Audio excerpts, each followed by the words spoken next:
नमस्कार, आप देख रहे हैं अखंड भारत, साथ में आपके शिखा ठाकुर। अखंड भारत में देश के हर हिस्से की खबरें हम आप तक पहुंचाते हैं। 28 मई को प्रधानमंत्री नरेंद्र मोदी नए संसद भवन का उद्घाटन करेंगे। इस नए संसद भवन में स्पीकर के आसन के पास में सेंगोल को स्थापित किया जाएगा। सेंगोल दरअसल भारतीय परंपरा का प्रतीक माना जाता है, जिसका इतिहास 1947 में हुए सत्ता के हस्तांतरण से जुड़ा हुआ है। आपको रिपोर्ट के जरिए दिखाते हैं।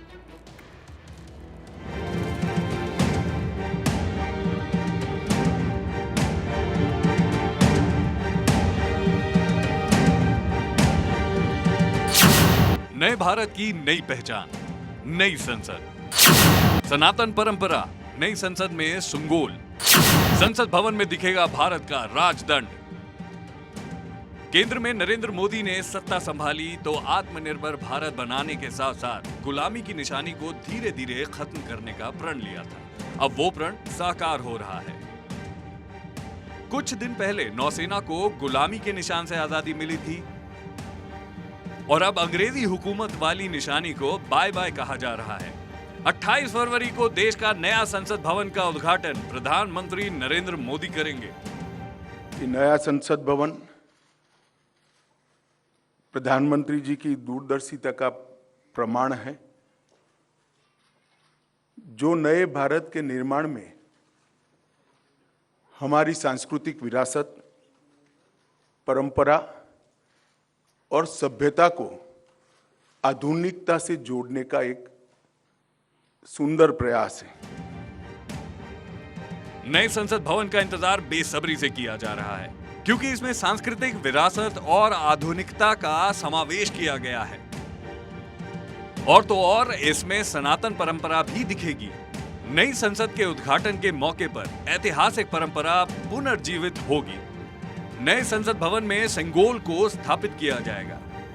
अमित शाह ने बताया कि संसद भवन में जिस सेंगोल की स्थापना होगी उसके शीर्ष पर नंदी विराजमान है। यह एक तमिलनाडु के प्रमुख धार्मिक मठ के महंतों द्वारा ये सेंगोल जो आप अभी देख रहे हैं स्क्रीन पर, ये अभिमंत्रित है। गंगा जल से उसको पवित्र किया गया है। इस पर पवित्र नंदी अपना अटल दृष्टि और स्थिरता के साथ विराजमान है। और ये जो सेंगोल है वो चोला साम्राज्य के समय से, मतलब 8वीं शताब्दी से चली आ रही हमारी अपनी भारतीय सभ्यतागत प्रथा का एक अनुसरण करने के लिए ये प्रथा को बना दिया गया। अमित शाह का कहना है कि नए संसद भवन के उद्घाटन के साथ ही ऐतिहासिक परंपरा पुनर्जीवित होगी। इस दौरान सेंगोल को लेकर एक वीडियो भी दिखाया गया।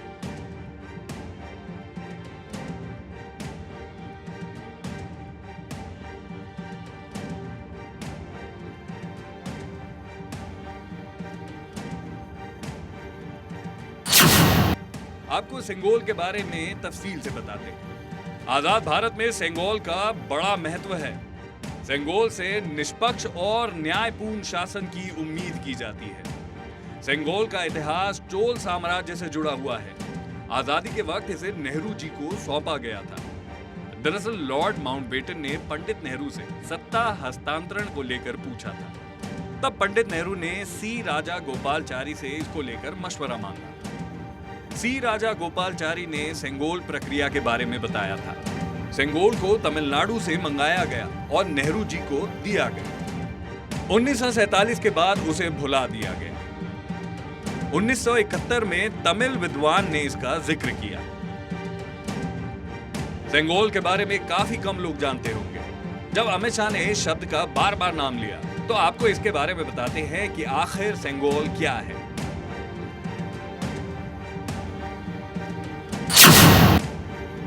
क्या है सेंगोल?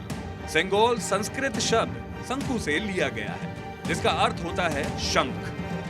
हिंदू धर्म में शंख एक पवित्र चीज है। सब प्रभुता के प्रतीक में इसे इस्तेमाल किया जाता है। सोने या फिर चांदी से बना सेंगोल औपचारिक अवसरों पर सेंगोल राजदंड को सम्राट द्वारा ले जाया जाता था। सेंगोल का उपयोग अधिकार को दर्शाने के लिए किया जाता था।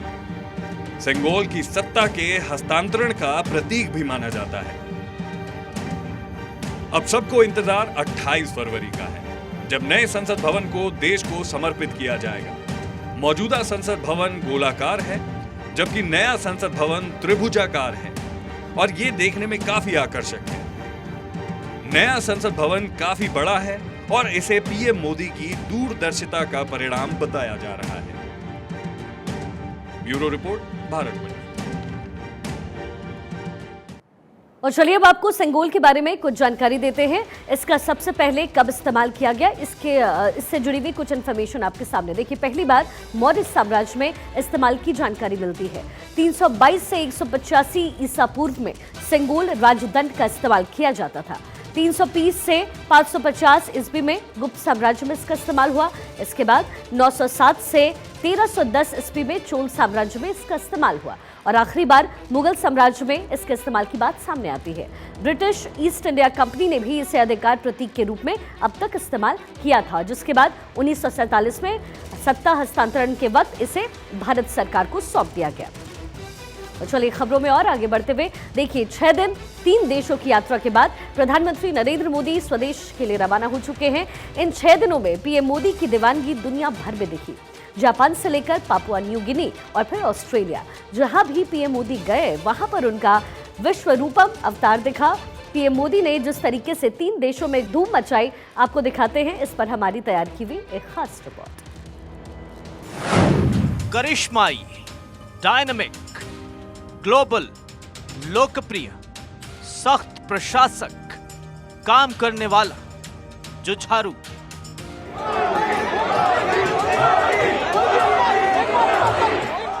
ये सभी शब्द अगर किसी पर पूरी तरह सटीक बैठते हैं तो वो हैं प्रधानमंत्री नरेंद्र मोदी।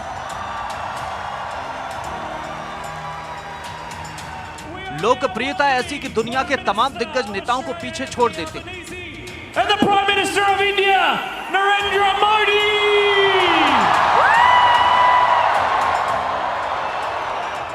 क्या अमेरिका, क्या यूरोप, क्या अरब देश के नेता सभी पीएम मोदी के आगे बौने नजर आते हैं। पीएम मोदी 3 देशों के दौरे पर हैं और इस दौरान उनकी लोकप्रियता देखते ही बनती है।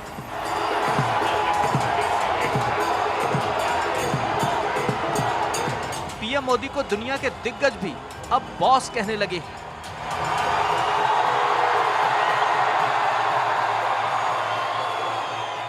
Prime Minister Modi is the boss. I said to my friend, the Prime Minister, before, the last time I saw someone on the stage here was Bruce Springsteen, and he didn't get the welcome that Prime Minister Modi has got. PM Modi जहां भी जाते हैं, हर तरफ भारत की जयकार सुनाई देती है। भारत के सम्मान में दुनिया तिरंगामय हो जाती है। सिडनी का हार्बर ब्रिज तिरंगामय हुआ। पीएम मोदी और पीएम अल्बनीज ने हार्बर ब्रिज निहारा। पीएम मोदी जहां भी जा रहे हैं, हर तरफ एक ही गूंज सुनाई दे रही है और वो है मोदी मोदी।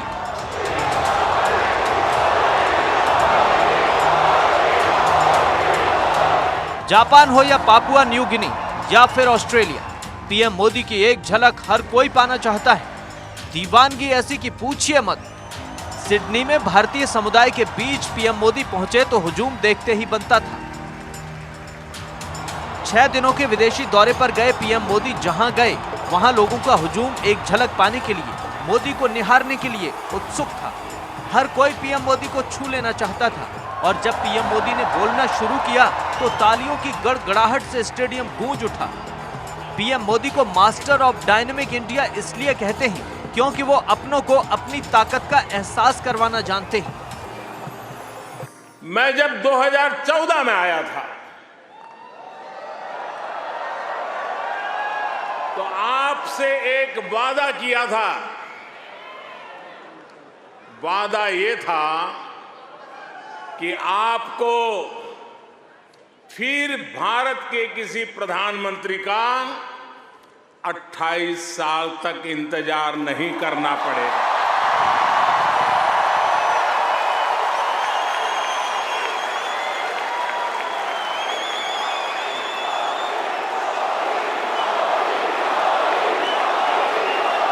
तो लीजिए, यहां सिडनी में इस ऐना में मैं फिर हाजिर हूं। और मैं अकेला नहीं आया हूं। प्रधानमंत्री अल्बेनीजी भी मेरे साथ आए हैं। ऑस्ट्रेलिया में प्रधानमंत्री नरेंद्र मोदी के नाम की खूब धूम मची। सिडनी के एरेना स्टेडियम में उनका भाषण सुनने हजारों भारतीय पहुंचे। भारतीयों की मौजूदगी से माहौल पूरी तरह भारतमय था। भारतीय प्रवासी प्रधानमंत्री नरेंद्र मोदी का स्वागत करने, उनसे मिलने के लिए बहुत उत्साहित थे। ऑस्ट्रेलिया में भारतीय लोग पीएम मोदी का भाषण सुनने $249 में मेलबर्न से सिडनी पहुंचे। 3 देशों के विदेशी दौरे पर सबसे पहले प्रधानमंत्री जापान गए। जापान में G7 की बैठक में शामिल हुए। अमेरिका, यूक्रेन समेत अन्य देशों के राष्ट्राध्यक्षों से मुलाकात की। G7 में पीएम मोदी का ऑरा देखते ही बनता था। दुनिया के शक्तिशाली देश अमेरिका के राष्ट्रपति जो बाइडेन ने जब पीएम मोदी को देखा तो गले मिलने के लिए दौड़े चले आए। जापान के हिरोशिमा में जब पीएम मोदी पहुंचे तो उसके बाद से ही मोदी मोदी की गूंज हर तरफ सुनाई देने लगी और यहां पीएम मोदी ने दुनिया को शांति का संदेश दिया।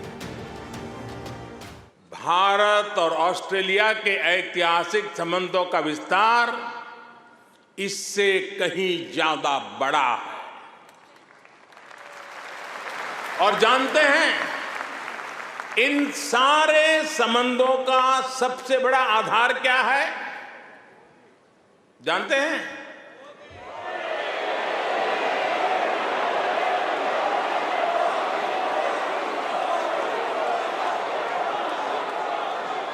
जी नहीं, सबसे बड़ा आधार है म्यूचुअल ट्रस्ट और म्यूचुअल रिस्पेक्ट।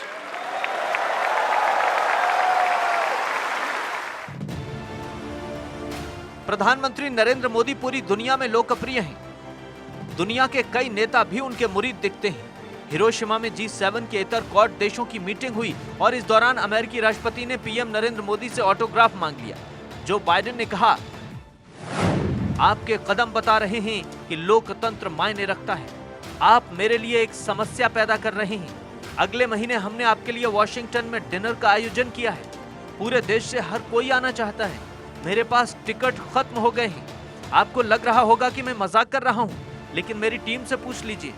मुझे ऐसे लोगों के फोन आ रहे हैं जिनके बारे में मैंने पहले कभी नहीं सुना था।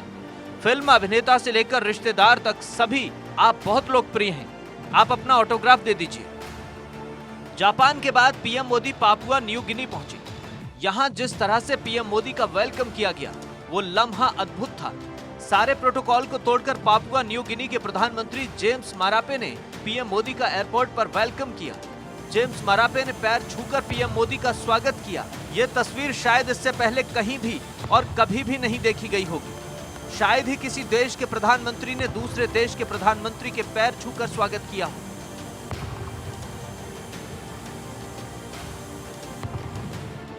पीएम मोदी की पॉपुलैरिटी के आगे दुनिया के तमाम दिग्गज बौने नजर आते हैं। ये करिश्माई क्वालिटी का नतीजा है कि ग्लोबल लीडर अप्रूवल रेटिंग में पीएम मोदी लगातार अव्वल बने हुए हैं। पीएम मोदी की अप्रूवल रेटिंग 78% के साथ पहले स्थान पर है। 42% अप्रूवल रेटिंग के साथ जो बाइडेन 5वें नंबर पर हैं। 33% अप्रूवल रेटिंग के साथ 9वें नंबर पर ऋषि सुनक हैं। न केवल विदेश बल्कि देश में भी पीएम मोदी की लोकप्रियता सभी नेताओं में सबसे ज्यादा है। एक निजी सर्वे के मुताबिक पीएम मोदी की लोकप्रियता को कोई नहीं हिला सका। 43% लोगों ने पीएम मोदी के नेतृत्व वाली एनडीए पर भरोसा किया। 43% लोगों ने पीएम मोदी को पसंद किया। 2014 के बाद से पीएम मोदी का डंका दुनिया में बज रहा है। पीएम मोदी का मैजिक दुनिया के माननीयों पर खूब चल रहा है। जब शख्सियत ऐसी बेमिसाल हो तो ग्लोबल लीडर कोई और कैसे हो। Bureau report, Bharat 24। देखिए, ऑस्ट्रेलिया में हिंदू मंदिरों को लगातार निशाना बनाया जा रहा है। प्रधानमंत्री नरेंद्र मोदी ने इस मामले को एक बार फिर से ऑस्ट्रेलियाई प्रधानमंत्री एंटनी अल्बनीज के सामने रखा। पीएम मोदी ने ऑस्ट्रेलिया में मंदिरों को निशाना बनाने की कड़ी निंदा की और इस पर रोक लगाने की मांग अपने समकक्ष यानी अल्बनीज से की।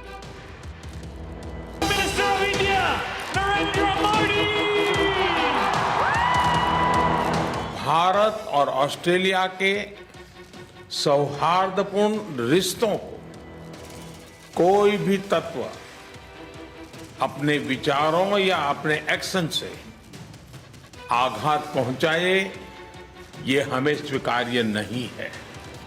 ऑस्ट्रेलिया में आए दिन मंदिरों पर हमले की खबर आती है और इस मुद्दे को प्रधानमंत्री नरेंद्र मोदी खुद उठा चुके हैं।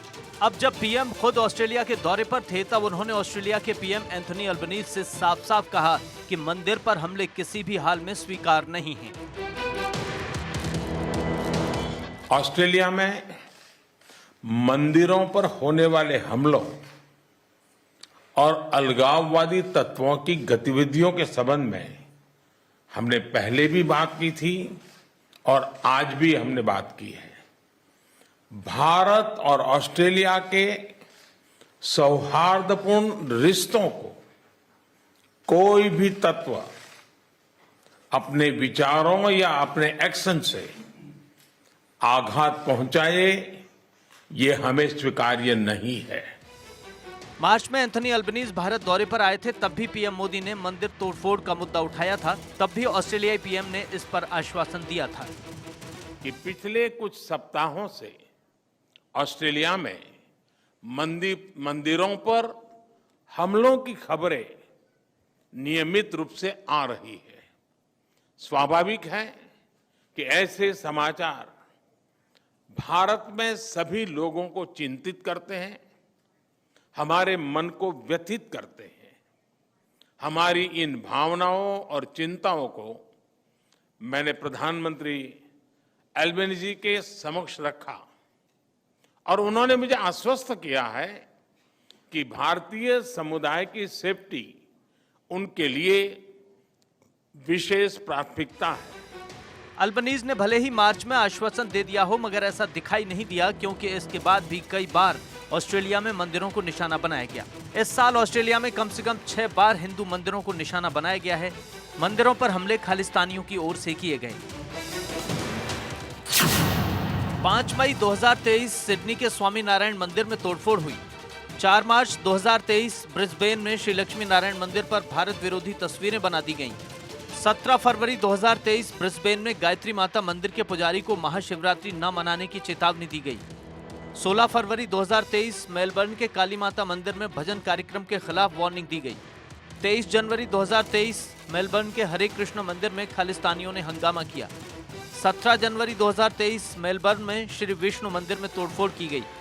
12 जनवरी 2023 मेलबर्न के हिंदू मंदिर पर हमला किया गया। हिंदू मंदिरों पर बार बार हमला होने से पीएम मोदी काफी आहत हैं।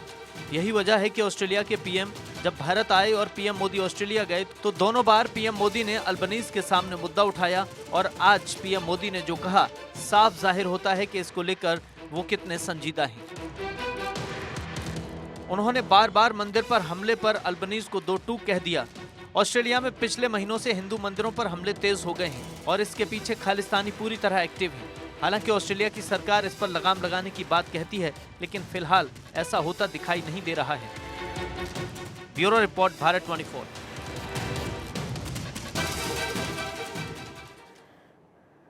और इसी बीच श्रीनगर में G20 टूरिज्म वर्किंग ग्रुप का सम्मेलन हुआ। 3 दिनों तक चले इस सम्मेलन में विदेशी मेहमानों ने श्रीनगर को देखा। घाटी की खूबसूरती को देख करके सभी ने तारीफ की। विदेशी मेहमानों ने श्रीनगर को शानदार बताया। वहीं इंटरनेशनल सम्मेलन होने से स्थानीय लोगों में काफी खुशी है।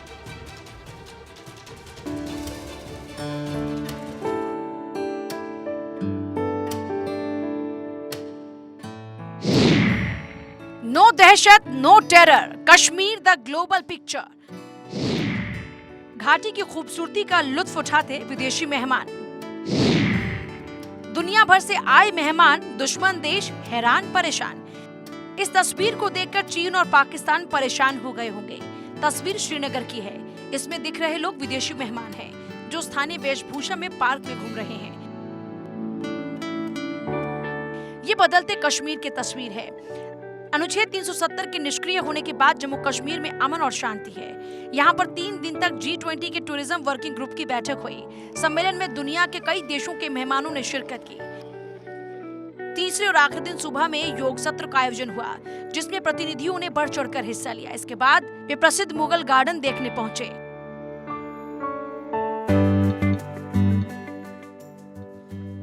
G20 की बैठक को लेकर श्रीनगर सजाया और संवारा गया। इस श्रीनगर के बाजार को देखने के लिए आज विदेशी मेहमान पोलो मार्केट पहुंचे और बाजार को देखा भी।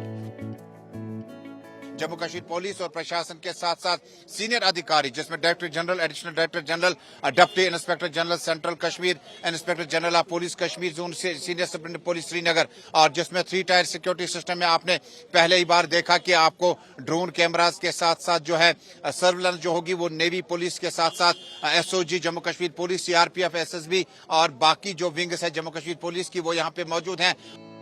पोलो मार्केट को देखकर विदेशी मेहमान काफी खुश नजर आए। Well, it's been exciting so far, so I wait and see what I see in the market. Yeah, I'm loving it. You got a beautiful place in here. I think it's a nice experience to be. Modi सरकार की ये एक बड़ी उपलब्धि है, जिस जम्मू कश्मीर को लेकर दुनिया भर के मंचों पर पहले आलोचनाएं और गलत बयानबाजी हुआ करती थी। आज उसी कश्मीर को 17 देशों के लोगों ने भारत का अभिन्न अंग स्वीकारा है। ये स्थितियां तब है जब कश्मीर को लेकर पाकिस्तान और चीन दुनिया भर को गीदड़ भभकियां देने की कोशिश करते रहे। 30 सालों से ज्यादा तक आतंक का दंश झेलने वाले कश्मीर में आर्टिकल 370 के प्रावधान खत्म होने के बाद ये एक नई शुरुआत है। दुनिया भर के मेहमान इसका इस्तकबाल कर रहे हैं। Bureau report, Bharat 24।